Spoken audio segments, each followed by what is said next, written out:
Hey guys, today I'm going to paint an acrylic fog scene with just some background trees and a couple of trees in the foreground.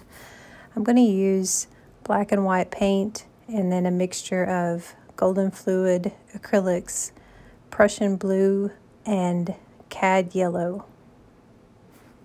So first I'm just going to use my mop brush to apply a layer of paint, and I'm going to use black and white.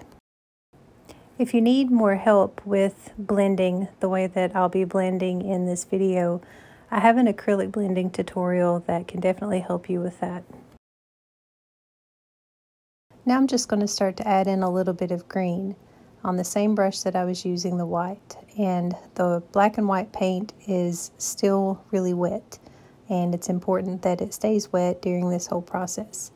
So I'm just adding a little bit more white and I'm mixing in some green, and these will be the trees in the background. Then I'll just take a clean and dry mop brush and blend that in nice and smooth.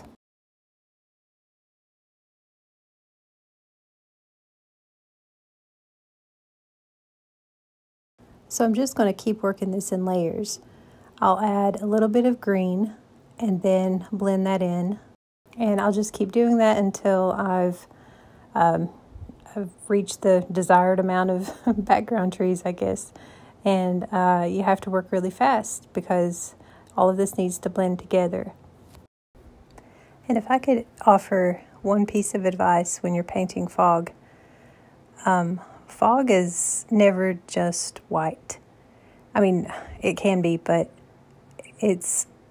fog is transparent. So whatever color your background, your trees, or whatever color that is, your fog is going to be that color plus some white.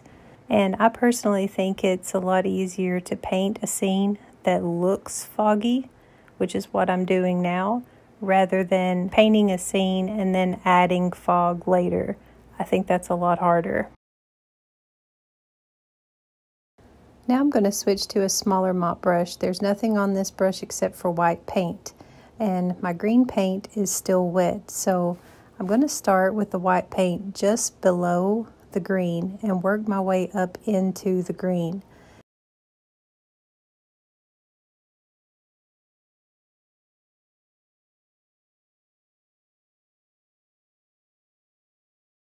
And now I'm using a clean and dry mop brush to blend those together.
So I've let that dry, and now I'm going to use a 1-inch bristle fan brush to add some more background trees.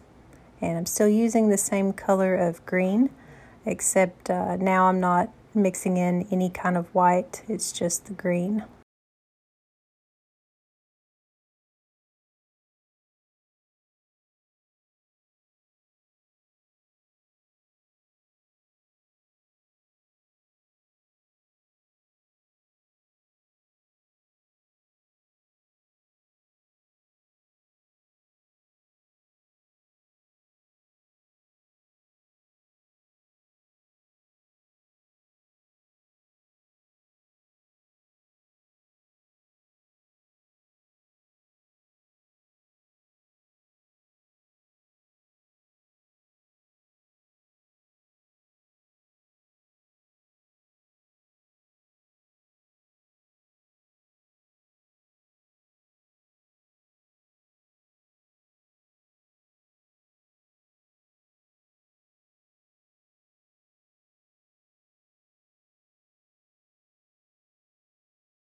And now with that green paint that's still wet, I'm going to grab a small mop brush and grab some white paint, and same thing I did before. I'm going to start below the green with the white paint and work my way up into the green trees. Then I'll use a clean mop brush, this time a lot smaller, to blend those together.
After that's dry, I will start another layer of trees and just repeat the whole process.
I'm adding a little bit more white paint, very thin white paint, over the trees that are further away.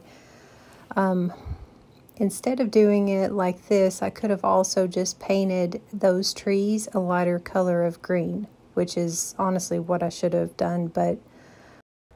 And this is sort of what I was talking about at the beginning of the video when I said it's easier to paint a foggy scene than it is to paint a scene and make it foggy.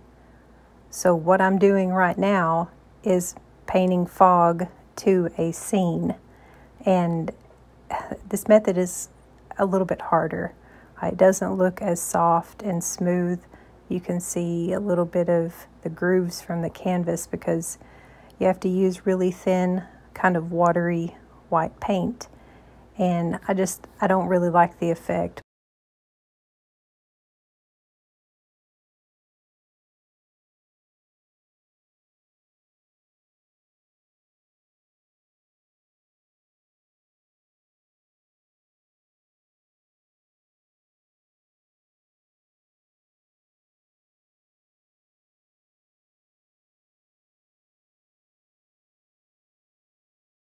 So now that I have the background pretty much the way that I want it, it's not exactly the way I want it, but I would have definitely made the background trees a little bit lighter.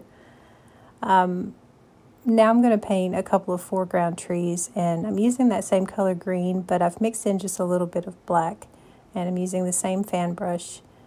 And when I paint my trees, I just kind of swoop the brush. I don't know how else to explain that, but I just kind of like sweep it like that. Just swoop. Yeah, I don't know how to explain it, guys. Hopefully you can see how I'm kind of flipping the brush out just a little bit. And just a little side note tip here. If you'll notice, I haven't put any of my brushes in water yet. And I know that they're drying out a little, but I do that for a reason. If I make a mistake on one of these trees, I'm still going to have that color mixed up on that brush, and I can use it to paint over a mistake if I make one. If I put it in water, it kind of changes everything. So I always kind of hold on to my brushes until I know for sure I'm completely done with them.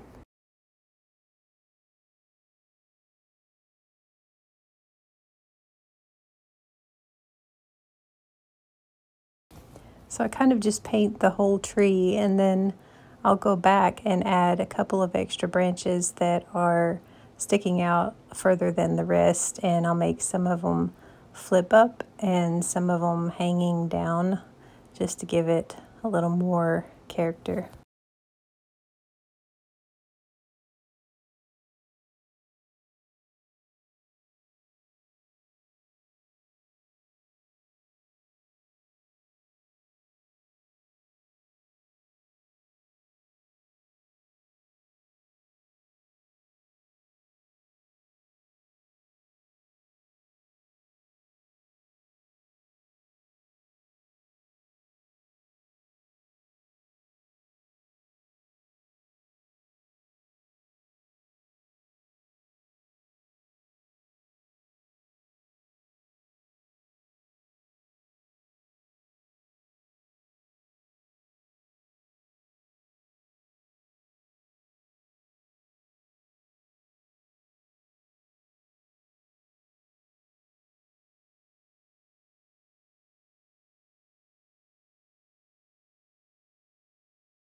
I believe this is what Bob Ross calls your bravery test. And you've got a nice background painting made and everything looks real good, and then you go and put something really big right in the front. It is definitely it's scary because you don't want to mess it up. but when I paint a big tree like this in the foreground, I have a tendency to overdo it just about with everything that I paint. So a big tree like this, I don't want to overdo it, so I make sure that I keep the tree as skinny as I kind of can, and then I go back in and fluff it up a little bit, make it a little fatter, because I can start skinny and add more to it, but it would be way harder to make it skinny again. So I don't want this tree to overpower everything and cover everything up in the background. So if you tend to overdo it like I do, I suggest making your tree pretty skinny at first, and then you can go back and add a little more to it.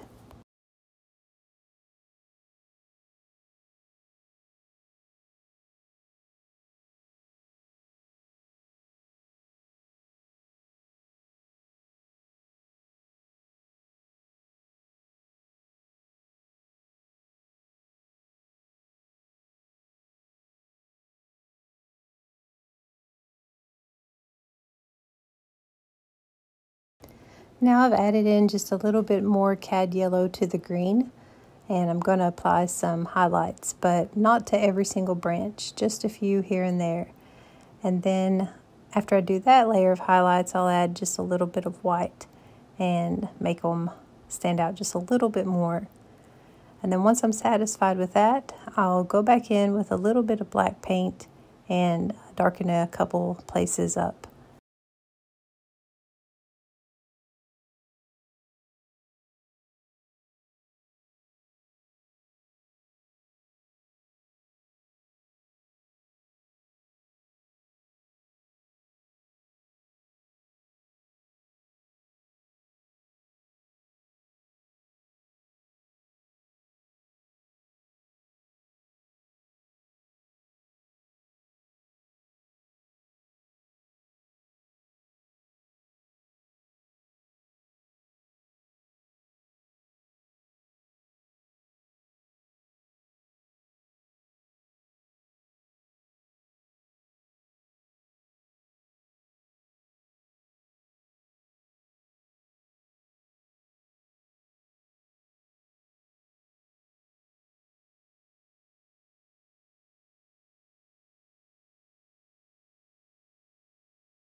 And that's about it for this painting. So thanks for watching, and let me know if you have any questions.